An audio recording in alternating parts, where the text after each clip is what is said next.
Hello, friends. This is Dr. Benjamin Smith. Welcome to Take Every Thought Captive, where we examine the 2,000-year-old Catholic intellectual tradition. Tonight, I'm joined by Dr. Richard Bulzacchelli, our lecturer in theology at Catholic Studies Academy. And tonight, we're going to talk about the vices, or the 7 deadly sins, or sometimes called the capital sins. We decided that this would be a good topic to talk about, not just because we wanted to be moribund or dreary, but because we're in the season of Lent, and Lent is a time for serious self-examination, a time for trying to purify our lives and to grow in holiness, and reflection upon the maybe the things like the vices, or the nature of sin, or say the last things, is a very traditional thing to do during this season, as a way of trying to grow in our virtue, grow in holiness, and purify our lives. These points are these ideas, that we talk about: gluttony, lust, greed, these kinds of patterns have been the source of a lot of important Christian reflection on morality and on how we should live. Sometimes they're posed as sort of the opposites of the virtues. So you can find in some books, they'll have a chart. We would have like the virtues on one side, the vices on the other, that sort of thing. So this is something that, these ideas and reflection on these ideas is something that's very near and dear, right, I think, to, Catholic theologians and the moral tradition of the church. Rich, could you tell us a little bit about the background of these ideas, where they come from, to some degree, kind of the provenance? Right. So when we talk about the 7 deadly sins, right, we're talking about a tradition on this theme that that we trace back to Gregory the Great, right? So roughly 600. Yeah, sure. And now he's actually not taking this, he's not creating this out of whole cloth, right? There's already an extant tradition, and in fact there's variation in it, right? So we have a case in a patristic text that predates Gregory, of it's a Testament of Reuben, right? Okay. Which shows 7 sins. They're not exactly the same ones, but it shows seven sins. Gotcha. And that is a sort of Jewish Christian patristic text. Okay. I don't know the exact kind of date of that text, but it's pretty old. Gotcha. But then you've got also traditions in Evagrius of Pontus and Cassian. Right. Right. So we're talking about people circa the Council of Ephesus and thereabouts, right? Sure.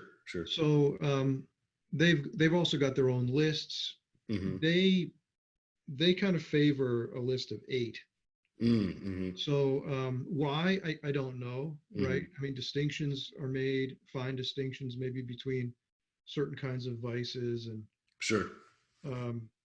So it's interesting when you think about what the lists have in common, I guess, and what they differ. Yeah, absolutely. Yeah, I think it's interesting, like you say, because there is some variety here, and it's interesting on like what parts of what different theologians pick up on, right? Yes. So Thomas picks up on parts of Gregory's organization, right, but not others, right? So Thomas likes to think of pride as not like one of the 7, but kind of as the root of them all, right? So he sort of deploys them a little bit differently. I mean, you end up talking about most of the same things, I think, however you decide to organize them. But yeah, Thomas kind of picks up on part of Gregory's work where Gregory kind of separates vanity and pride. And then I don't remember exactly how he organized it, but Thomas organizes it with kind of like 7 plus 1. So you get 8 total, but one of them is kind of different than the others. In terms of its priority. So the distinction between vanity and pride is not new to Thomas, right? I mean, we find that in other places. So you've got like in the Testament of Reuben, You've got ereskia, Mm-hmm. which is like favor seeking, right? Mm-hmm. Mm-hmm. Um, and in other words, what this is it's a way of trying to kind of cast yourself, right, in a favorable light. Mm-hmm. So it's similar to the idea of vainglory. Mm-hmm. Um, and and then you've got hyperephinai, which is what we normally translate as pride, right? Which is kind of blowing oneself uh, out of proportion. Right, right. Yeah, yeah, that sounds right. Yeah. Very cool. Yeah, that's interesting. One of the things that I think it's interesting about this approach to think about morality is it seems to me that it's fairly inductive, right? That Mm-hmm. is like its basis doesn't seem to be. I mean, I think later authors kind of come up maybe with ways to try to exposit it systematically, but for the most part, it seems to me that really it's almost kind of like the informal fallacies in logic, right? Like Uh-huh. there's no deep system to the informal fallacies of logic. They're just things that logicians have noticed over the centuries, right? They're like Mm-hmm. they're ways that humans commonly make mistakes when they're trying to reason. And I think a little bit similar about these particular habits or patterns of sin, right? That it's not so much that we can, maybe you could come up with a system, but it's really more about theologians and philosophers and moralists over the years noticing, oh, well, these are the problem areas, right, that human beings have. Well, so yeah, so there's now it's interesting, that this tradition is developing in Christianity alongside of the doctrine of original sin, Mm-hmm, mm-hmm. right? So it's circa Saint Augustine, right? Um, and surrounding, I think, some of the same kinds of considerations. So if we think about the doctrine of original sin, right, and it's identifying some sort of common features of a post-lapsarian world, right, Right. where we're all kind of born in some broken condition, Mm-hmm. incapable of achieving righteousness before God,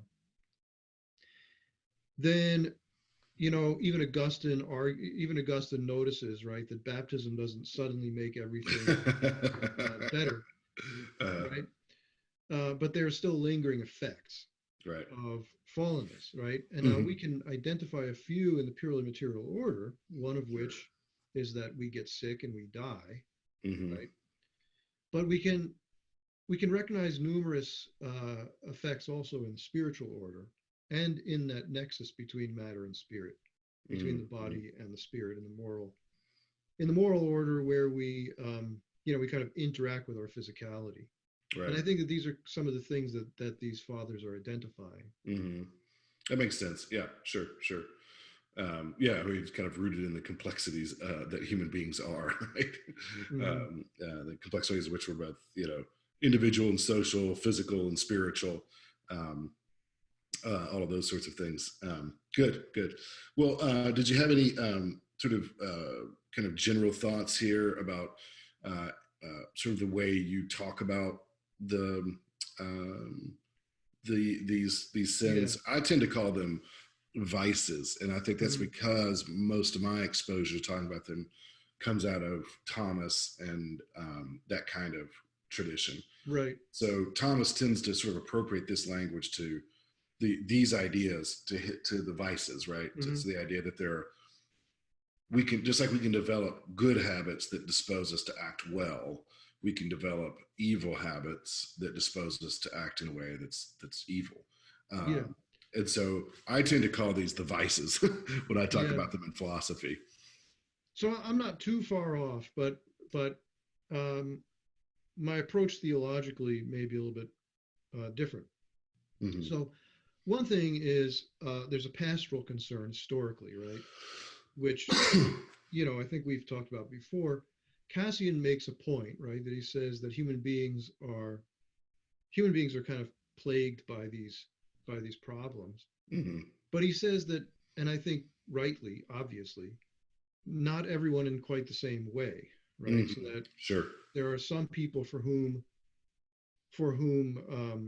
lust is sort of the foremost vice, and there are Mm-hmm. some for whom for whom vanity, right, might be the foremost vice, right? Right. Some Right. for whom sloth might be the foremost vice. But we all sort of have imprinted in us these kinds of vulnerabilities. Mm-hmm. And what It's a good would way to be put the reason that we care, it. Mm-hmm. right? Why do I want to study them? Well, I want to study them not so that I can point my finger at my friends and relatives and say, Sure. slothful, whatever, but so that I could point my finger in the mirror, right? I Right. think what's Sure. Sure. really at issue, and actually, when you think about the connection that Mm-hmm. the development of this tradition has um, with the monastic tradition, right? Sure. Sure. We want to consider the fact that, particularly in the early church, right, Mm-hmm. the monks were the primary spiritual fathers of people. Mm-hmm. And so, you can kind of imagine that their reflection is born of, first of all, their Sure. custody over themselves, and Yeah. secondly, Yeah. their responsibility in the spiritual guidance of those who seek direction from them, Right. right? Mm-hmm. So that's an important point of emphasis for me, right? Sure. Sure. That we want to understand these things so that we can understand where we Mm-hmm. ourselves are Mm-hmm. most prone to sin. Sure. The other thing that I would point to here is, I agree with you that these are vices, but I think that they're a particularly interesting kind of vice. Mm-hmm. So, in theology, of course, we distinguish between natural virtues, which are acquired through the Sure. repetition of acts which are within our power to perform, right, by the exercise of our nature. And on the other hand, theological or infused virtues, which come to us as a gift from God through our relationship with Him, Mm-hmm. right? So we don't develop those through the repetition of good acts, but we can strengthen them or allow them to atrophy Mm-hmm. by acting appropriately in cooperation with those virtues or not acting at all, right? So, in sort of a bizarre inversion, it seems to me that the seven deadly sins are natural vices, but they're not acquired. Mm-hmm. They're rather uh, part of us at birth, right? That they're inborn vices, Mm-hmm. if that kind of makes if that Mm-hmm. makes sense. Sure. And I think that, again, right, the thing is that you may not have a particularly pronounced issue with every one of these particular problems, right? Right. Right. But certainly a couple are probably areas that represent, um, you know, spiritual deficiencies, right? Sure. Yeah, I think that's probably true. I mean, I would tend to think of them as being something like, I mean, given the state of original sin, right? Mm-hmm. Um, Typical, maybe, uh, disorders, Yeah. Mm-hmm. that kind of thing, right? So like, they're not maybe like say not everyone has this has an equal problem with each one, Mm-hmm. right? But they are common enough that that we find them distorting, human life on a regular basis, right? Mm-hmm. For sure, and but one of the things that's true about this, and I'm sure you've had this experience too, Rich, in talking about these, is that one of my best answers to the question of like why bother teaching these things Mm-hmm. is that I just know from experience now that in fact these are very fruitful to think about. Yeah. Uh-huh. I've never had the experience of teaching the section on the vices and people walking away with I don't know what he's talking about. Yeah. We're going to That's right. Almost everybody could be like has one of these, even if it's not in themselves. Maybe it's like a close family member or something, where it resonates. Where you're like, oh yeah, like I know what it's like to be wrathful, or I know Yeah. what it's like to be lustful, or something like that. Uh-huh. And so, I mean, in a way, uh, to anyone who wants to say, I'm not sure if this is worth studying, I would say this is definitely one where you need to suspend your judgment because actually once you start going through it, this is why, like, this is one of those ones where you just need to rely on the tradition, right? And just say, actually, there's a really good point here. You just have to work through this and you'll see. Yeah, it's actually probably one of the easiest proofs, Mm-hmm. right, against the Enlightenment prejudice, Mm-hmm. Mm-hmm. right, that tradition doesn't need to be relied upon. Sure. Yeah. Yeah. Absolutely. Absolutely. Well, Rich, let's jump right in here. We talked about this a little bit before we started, and we said we'd kind of start with the cluster of gluttony, lust, and greed. And as you and I have talked about, there's not just one way of organizing these, but one potential way, or one way that some authors have organized them, is to think about gluttony, lust, and greed as being the disordered affection or desire for good things, right? So gluttony being a disordered desire with respect to food or consumables in general. Lust obviously being a disordered appetite for sexual activity, and then greed as being disordered for material goods or material gains. So I don't know, any of those three, you could do a whole podcast on. Which one would you like to start with there, Rich? Well, I think, you know what, because, well, repeat the three again for me. Yeah, gluttony, lust, and greed. Yeah, gluttony, lust, and greed. So, how about greed? Okay, let's think about that. Just because, like, we're in Lent. I guess gluttony is perfectly fine too. Sure.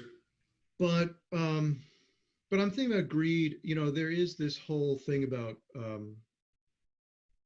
almsgiving during Lent, and one of the things that's interesting about greed. Now, greed has several different dimensions to it, right? Sure. Cassian points out that there are 3 different ways to be greedy. Interesting. Okay. Right. So, like, one is that I find it difficult to part with my stuff. I can't, I'm tight-fisted. Right.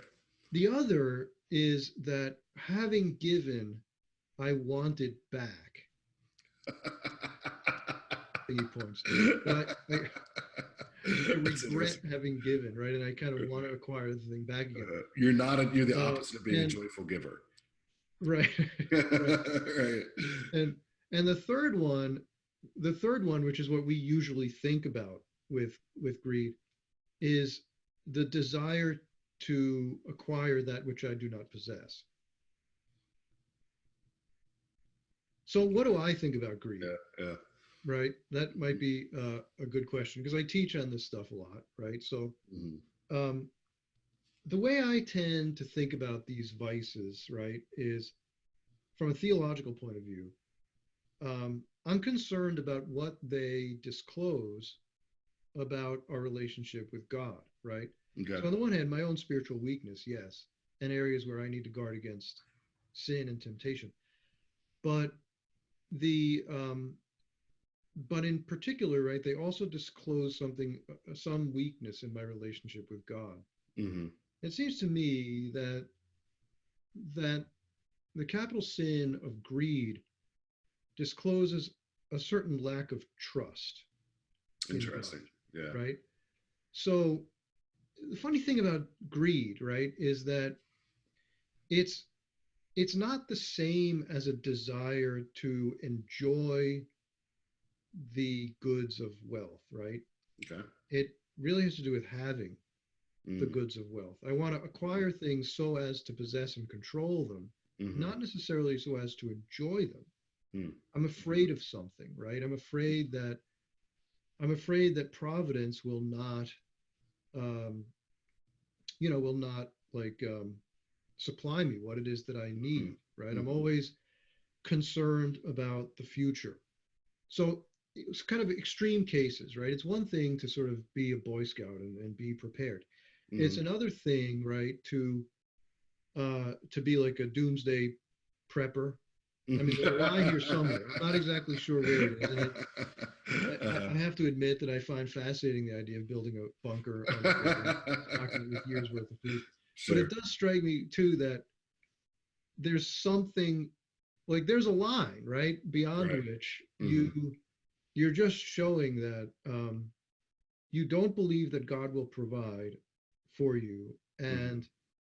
and that you have to make looking after yourself your number one priority. Sure. Does that make Sure. sense? Absolutely. Yeah. Yeah. I think that's very good. And I think, the person who feels secure, who thinks, well, I just need this a little bit more, and then I'll be secure, right? Uh, Then I'll be self sufficient, right? That sort of thing. I'm pretty sure that one of the things that God wants to teach us is that we're not self sufficient, uh, and that we need to rely upon Him, right? yeah.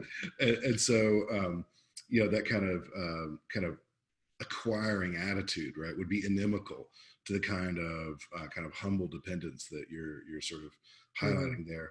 I think I'd want to kind of add a couple of notes here. See what you think about this, Rich. And this, of course, is from Thomas, where I know most of my thoughts about this come from. But he has this idea that it's a desire, a habitual desire, for more than I need for today or tomorrow, in keeping with my state of life. mhm. Um, which I think that's a thoughtful description, at least trying to pin some aspects down. It's recognizing, that there's a certain amount of, you need to be prepared, for today and tomorrow. Your needs, you don't want to say, oh, I'm going to trust in God and just spend all of your money, right? Like that's not what anyone would advocate. Um, but a sort of a moderate desire for acquisition, right? Mhm. We're primarily focused on, do I have enough for myself and my family according to my state of life, right? Mhm. Now, it's really funny. Whenever I've taught this in class, um, this question and questions about sex, right, get Uh, the strongest reaction, right? yeah. Especially when I start using words like enough, Yeah. right, Right. Exactly. or need, because I Uh, think this is very, and I think this is maybe one of the American yeah. problem, right? Is like, it's not just about, oh, I can have enough and enjoy myself, right? Mhm. It's there's no such thing as enough, almost, right? Well, the It's question just is like as always, well, who's to infinite determine that, expanse, right? right? Yeah, And they right, and yeah, they right. immediately start assuming that you're talking about redistribution of wealth through some sort of socialist Sure, sure, political yeah, system, yeah. right? And um, and really, it's not the point that you're making at all. Mm-mm, mm-mm. But but right. I mean, so but there is this idea, I think, in Christianity. I think there's no way to escape it if you want to be authentic about your Christianity. Mm-hmm. That the goods of this earth, while to whatever extent are genuine goods, right? Sure. Um, well, this is not our final. This is not our permanent home, Mm-hmm, right? mm-hmm, mm-hmm. And so it's sort of like that comical idea that we have of the British, Okay. where like they go on safari and they bring like wooden furniture, these desks and things, and they set them up in a tent, and Right, they have right. all the accoutrements of home Mm-hmm, in the middle of the African savannah. mm-hmm, Um, it's kind of like that from a Christian point of view to sort of care too much, mm-hmm, right, about earthly wealth, right? Enough mm-hmm. means, I guess, well, again, going back to Thomas's phraseology, right? Enough has to do with me being able to fulfill my duty, right? Mm-hmm. Me being able to kind of um, respond to my vocation Right. as husband and father, Sure, sure, right, and this kind of thing. So sure. I don't I don't need to be concerned that I can, like, I shouldn't be upset or feel in any way deprived Mm-hmm.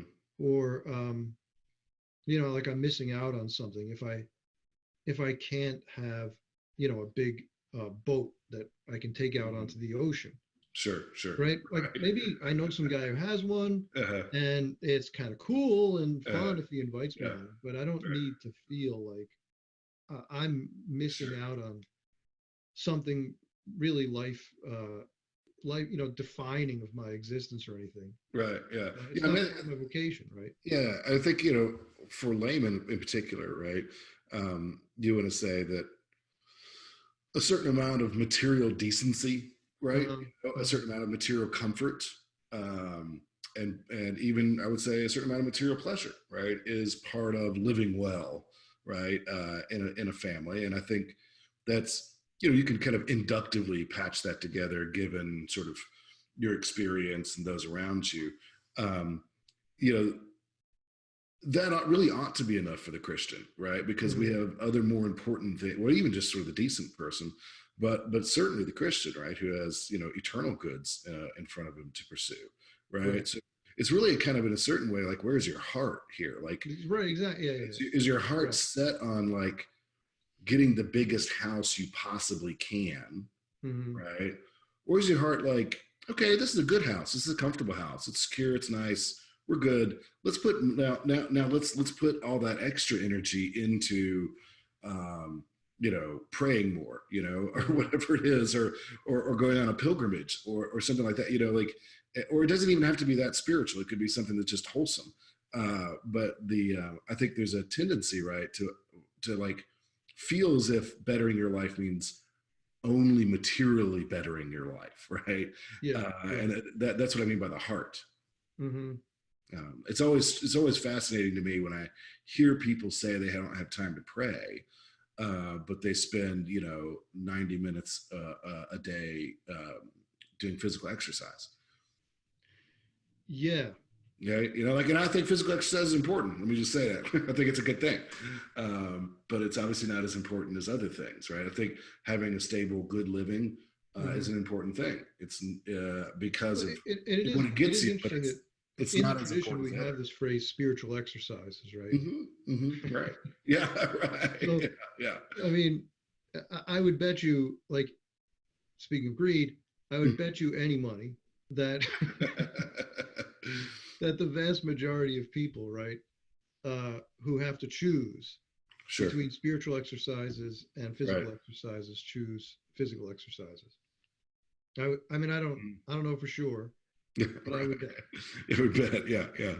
So when we're thinking about greed, then Rich, would be fair to say, like, that this involves a kind of I like what you had about here, attachment, um, an attachment to more, like, to kind of a kind of excess or luxury, right?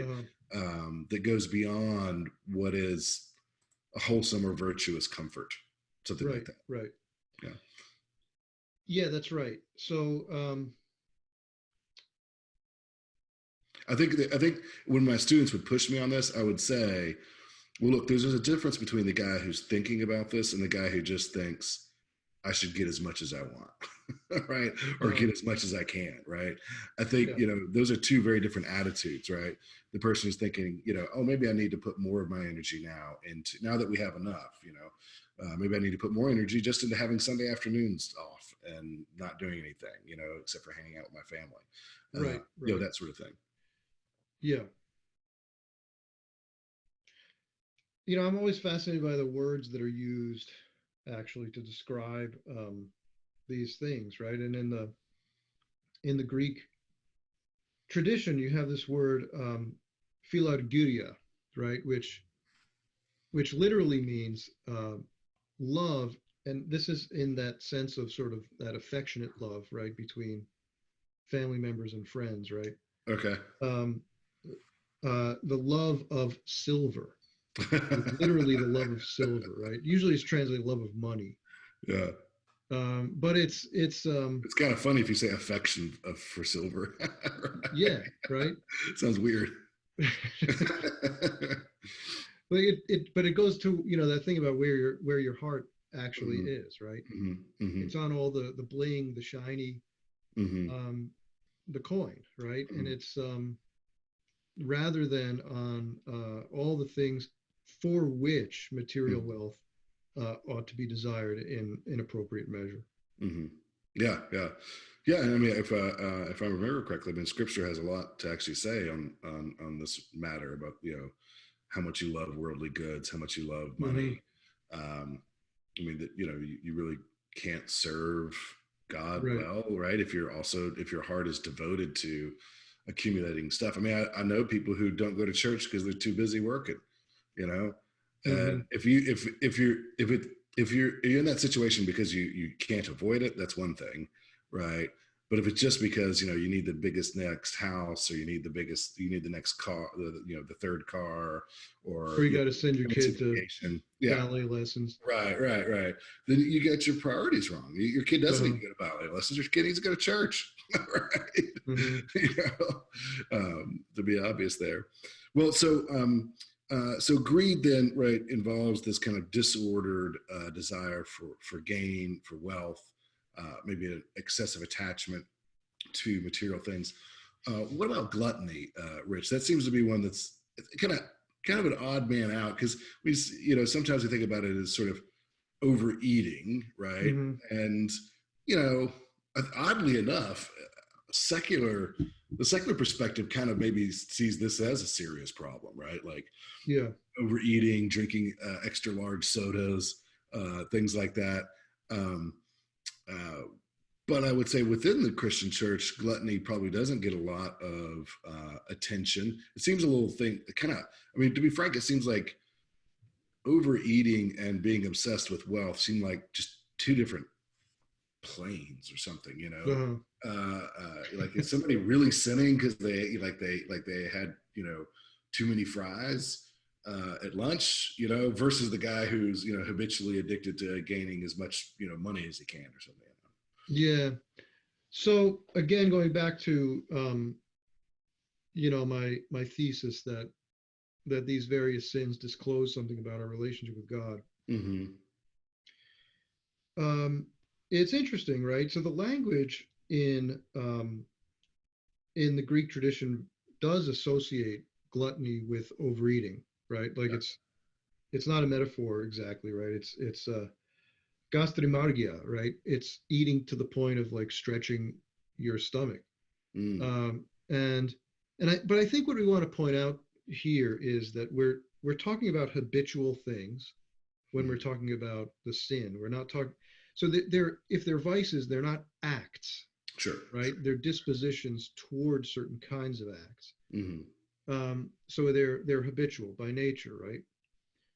Um, but I think it's important to point that out because you don't want to sort of turn feasting during a feast Right. Right. Yeah. into a sin, right? That's interesting. You Yeah. don't want Sure. to do that. Right. Right. Um, so, but let's look at what this is what's happening, right? So Mm-hmm. you have this sort of physical, this bodily need for nourishment, Mm-hmm. and you're going sort of habitually way overboard with it and turning it Mm-hmm. into a pleasure-seeking vehicle, kind of as if it were a bona molestum, Mm-hmm. right? I think, and this is one of the issues that comes up, I think, repeatedly with the capital sins, is that there's a mistake, right, of some some limited good, right, some intermediate good, Mm-hmm. um, something that we should desire for the sake of something else, right? Right. Right. Right. We mistake it for a bona molestum, Mm-hmm. and I right. So keeping that in mind, right? Saint Augustine points out famously that God, having made us for Himself, right, Mm-hmm. implants within us as human beings a kind of space that only He can occupy. Right. Right. The unbounded one, the infinite one, only He can fill this space, and so we have this sort of void, this infinite, unbounded void that can only be filled with the infinite and the unbounded. Right. And what we do is we turn to limited things, right? To Sure. limited Right. goods and Right. try to fill that void with those because we don't have God in our lives. I think Right. that's really the Mm-hmm. right. So, um, and now for me, right, I don't think that I think it'd be interesting to explore a little bit more, but I don't think that the central sin here is just the tendency to feed myself too much Okay. But it seems to me it's about consumption and absorption of stimulation and all sorts of things Hmm. like that, Yeah, sure. right? The guy who kind of can't ever be satisfied. There's in the here's the word for it in the Testament of Reuben, right? The word is aplasia. You can't be placated, Mm, yeah, sure. right? So that seems to me Can't actually be a little satisfied. closer to the point, Yeah, right? yeah. I could never have enough stimulation, not enough Hmm. sound, not Hmm. enough movement, right? Like I have to go to an amusement park all the time. Whatever Right, it is, I have to always be taking something in, right. Yeah, right? that's good. That's good. That's what it seems to me is the real issue. Yeah, it's interesting. So with the with greed, you have really kind of the desire to possess things, right? Hmm. To almost unlimited, well, yeah, to an unlimited in an unlimited way, right? Hmm. Um, Beyond need, and such that it involves um, the neglect of higher goods, right? Hmm. And I think you could say something similar with respect to gluttony here, right? That so what you're emphasizing here is the idea of consumption, not so much possession, right? But consumption.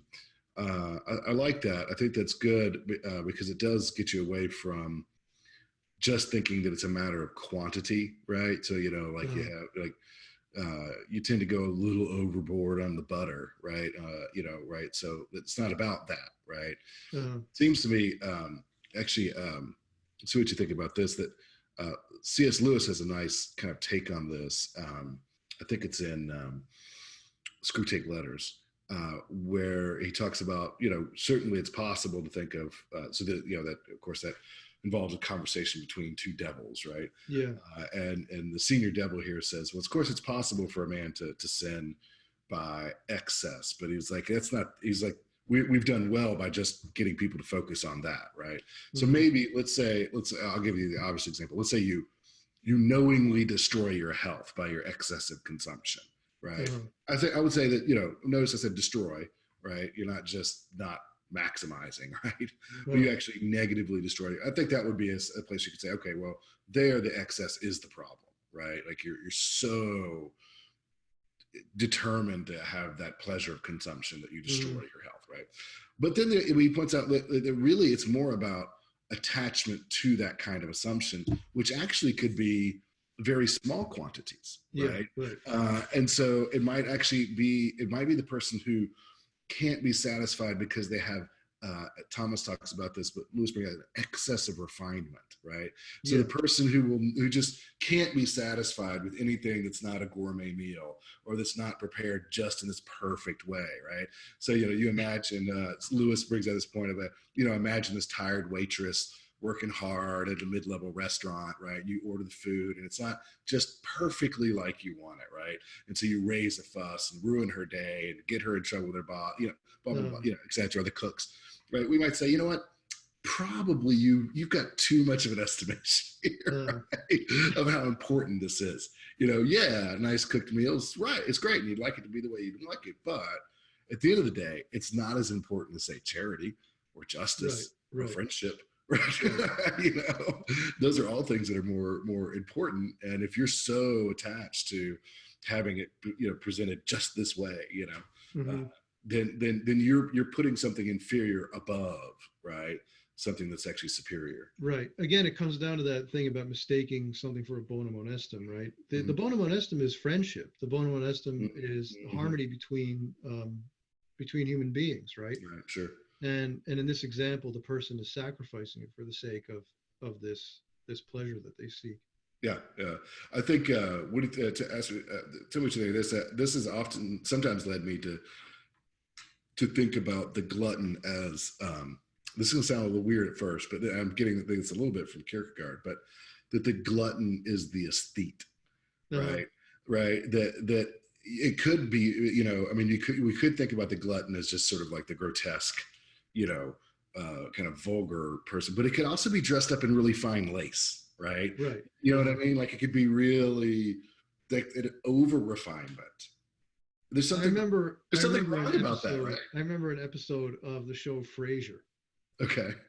where where Fraser and his brother, I forgot what his name was, Giles, or he I can't remember. Anyway, they they found out there was going to be some shipment of caviar, some special caviar coming up, and they plotted and undertook some sort of underhanded illegal venture, right, to go get their hands on some of this. Right, right. Yeah, so like imagine, so like Rich, you have very refined taste in cigars, right? But like if you were to come to my house and I have sort of like maybe an inferior taste in cigars, and I was to offer you a cigar, like, nah, just it's just too inferior, right? Like so at one point you need to give up your refinement, right? Yeah. Well, my station in life has forced me into that anyway. Okay. Gotcha. Well, but it is interesting, right? And I think there's a way in which the aesthetic can be very deceiving and very enticing, right? Because there is a certain excellence to the aesthetic at a sort of low level. You know what I mean? Yeah. Like there is something to the excellence of a perfectly prepared meal. I like to cook, and while I don't consider myself a gourmand at all, like I'm a good cook, and I do enjoy the process, right? But it could also become the case that I think refined cooking is really what makes my life great, right? That's what makes my life good, is I have this perfect kind of aesthetic about food, or it could be something else. It could be wine, it could be cigars, it could be something else that you consume. Right. So you're arguing that actually, it's interesting actually because it starts to push in the direction of noting points of overlap, right, where certain vices intersect. Yeah, sure. Because it sounds to me, right, that you're suggesting that a kind of snobbery comes into play, right, at some point in gluttony. Gluttony, Sure. at least taken in a certain direction, Right. tends to lead toward a certain kind of snobbery. But then we might say, well, the snobbery and pride, or if you want to distinguish between pride and vainglory, right? Is that what we're talking about, right? So, or maybe the person who sort of has significant issues with both gluttony and vainglory would tend to manifest it in that way, right? Well, you could see. Oh, well, how about this? You could see a vain person and a glutton becoming best friends. Right. So like there is that. I see what you're saying. There is a connection there, right? Yeah. Well, I tend to think actually that lust and gluttony also often go together, right? Sure. Well, yeah. That's there is a traditional association between those. What is that association? What's that connection between lust and gluttony? Well, on my definition, right, of gluttony, where it's about sort of trying to fill this infinite void with some finite good, there is a way that sort of the sexual object, right? I mean, it's very stimulating. So if gluttony involves seeking stimulation, right, then what better contender than the sexual object, right, to stimulate? It involves consumption, right? It involves, I mean, all these. Even if you think of the Greek word eros, that sort of desirous love, the love that desires to possess and consume, right? It seems related, right? At least to this idea. At least that's the way I tend to think of it. Yeah, I think there is some overlap between all three of these. When you think about greed having to do with possession, gluttony having to do with consumption, it gets more complicated in some ways with lust because you have another human being, right? In a way, right? There, right? And sort of like even the object of your sin and of your disorder is more complicated, right? Than we'll say, just kind of comparing it to say, being an overly refined aesthete, right? Hmm. I can kind of control that in a way maybe that's not as easy to control with lust, right?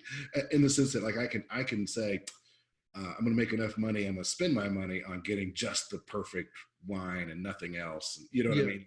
Like, there's a way. Whereas with another person, it does seem to be a little more complicated. Although I think that, like you're pointing out, in both that in lust you do have a sense of possession, a sense of consumption, right? Um, there that has some approximation, right, Hmm. to greed and to gluttony. So if you think of lust, right, as a disordered then desire for sex, right? Of course, that Yeah. Well, presupposes an ordered desire, right. right? And so two notes of this disordered one would be that it has some sense of possession, like it's possessiveness or ownership, maybe something like that, Yeah. along with consumption. How would you want to? What's the opposite? Because in this case, it might be helpful to kind of know the opposite. Like, what's a healthy, a morally good, I should say, virtuous sexual desire? I think, well, I mean, let's take the easy answer to that, Okay. which would be chastity, right? Mhm. Now, chastity, of course, doesn't actually mean um, sexlessness, right? It's not the same as celibacy, Mhm. um, but its definition really is loving in a way that's properly ordered. Mhm. But let's look at it more closely, right? Um, Karol Wojtyla defines lust kind of like this, right? I think it helps us to see things fairly clearly if we grant this definition of lust. That lust is not the same as sexual desire, right?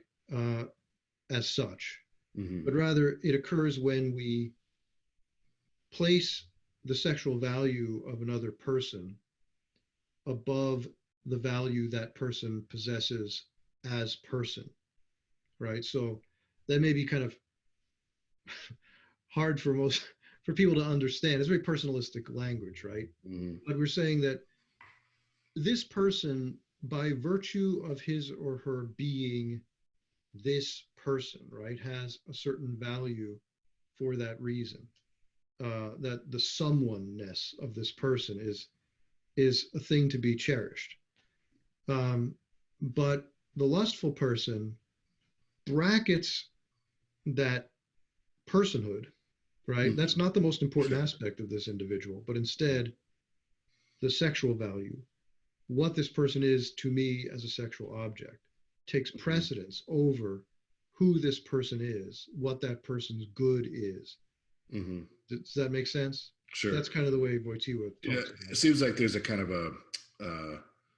not to put words in your mouth, but tell me if this is right. A kind of a reductive move there. Yeah, right, right. Okay. Because Yeah, we wouldn't. I mean, it could be accurate. Tell me what you think about this.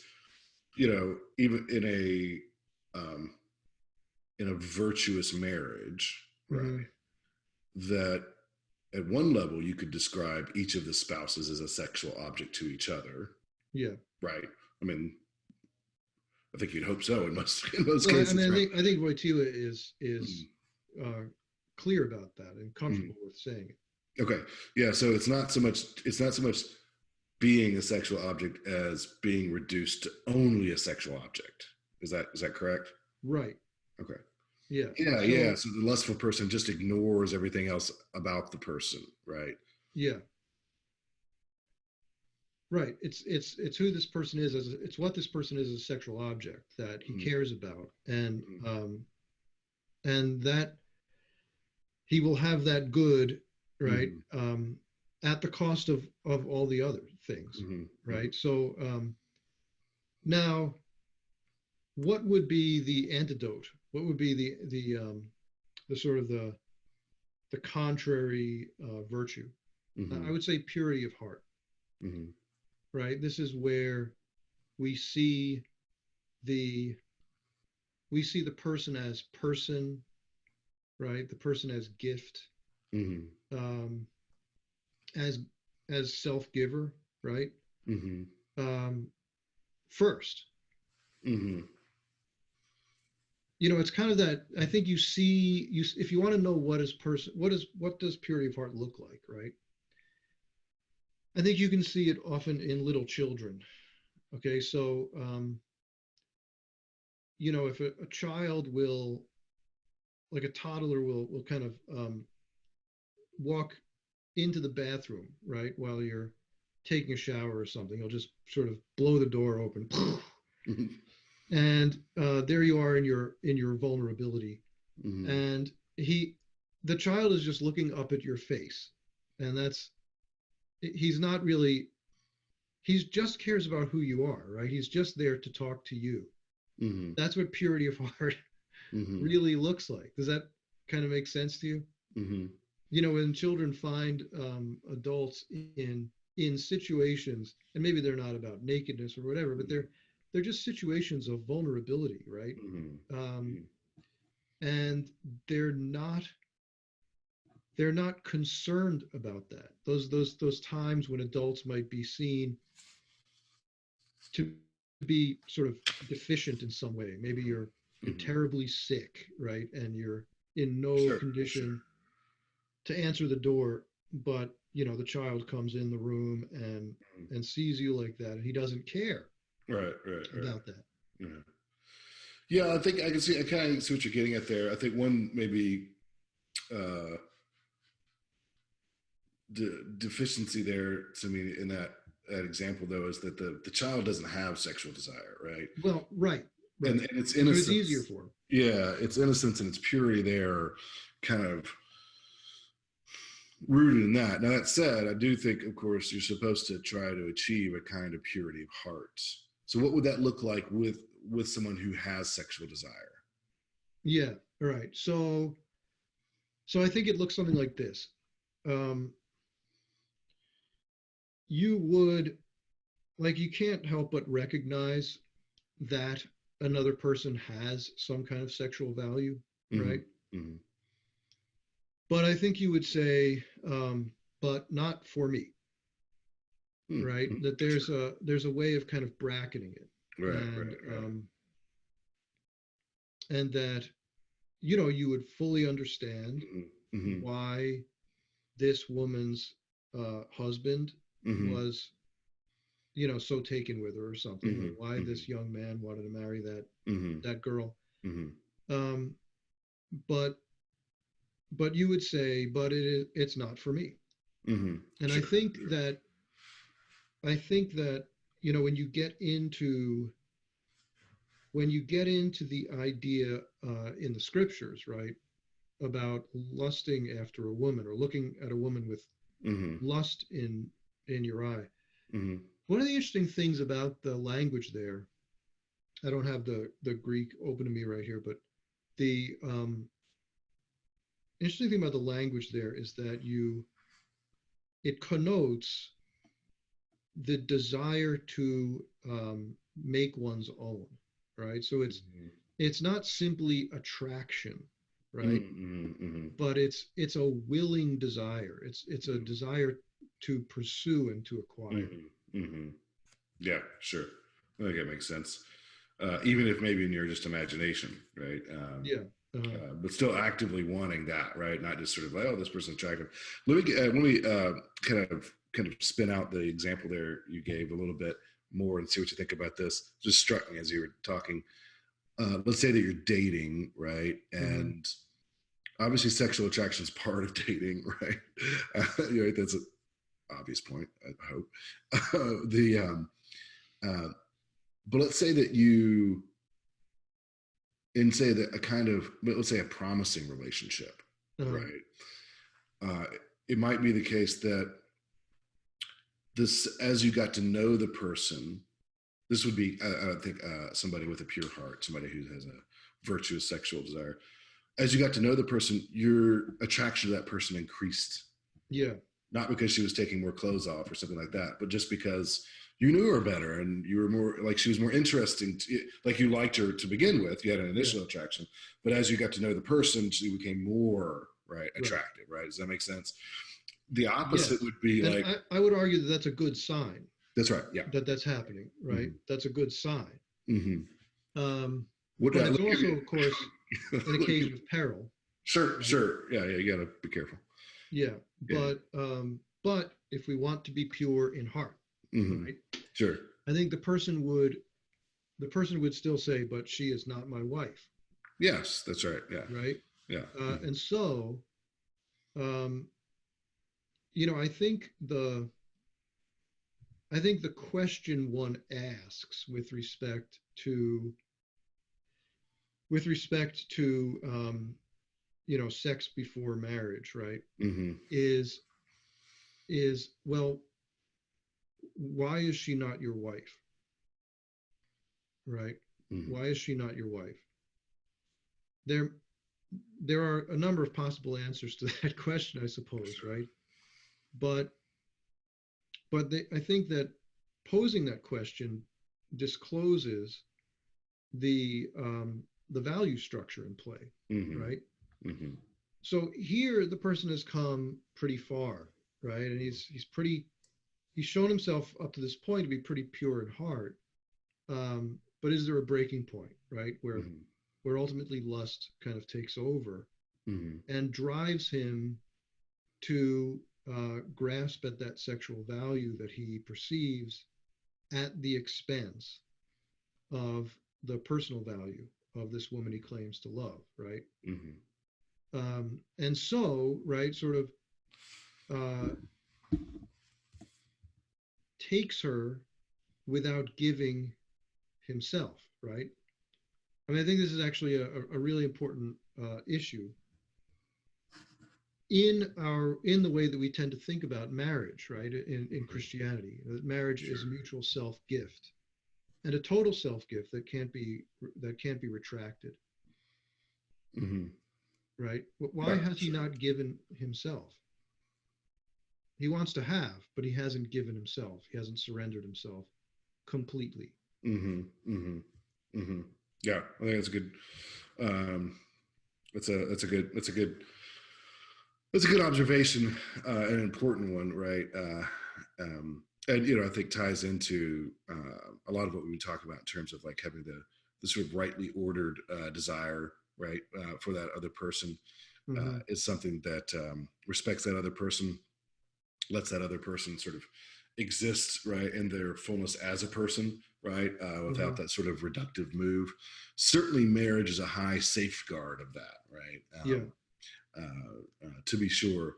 Um, and really, a lot of the things that we think about sometimes maybe as being sort of stuffy, from our contemporary perspective, like traditional marriage or say temperance with respect to eating or being moderate, right? Trying to follow a life of simplicity, right? Mm-hmm. In a lot of ways, those are not those on the surface don't seem attractive to our society. But maybe one of the things we need to think about is that really lust and greed and gluttony are sources of destruction, right? Sources of Yeah. decay, and that these safeguards like marriage, like simplicity, like self-control, self-denial, that these things are actually put in there for our good, right? That is, that they actually help us to flourish. Well, Rich, there's a lot to say there. I appreciate your insights. A lot more probably to say about all three of these vices, but I think you've given us some good things to think about in terms of our reflection on our attitudes in these areas as we're going through this time of Lent and trying to grow in holiness. Next time, we'll move on to look at some of the other vices like vanity, wrath, envy, maybe even sloth if we get that far. Um, but in the meantime, please share this podcast with other people. Subscribe to our channel on YouTube, like us on Facebook. And if you feel so moved and you'd like to go further, please subscribe to our classes. In our classes, you'll get to hear more of Dr. Bulzacchelli's insights and into theology and some of my work on philosophy. We do really believe that it'll help you to deepen your faith. But until next time, God bless.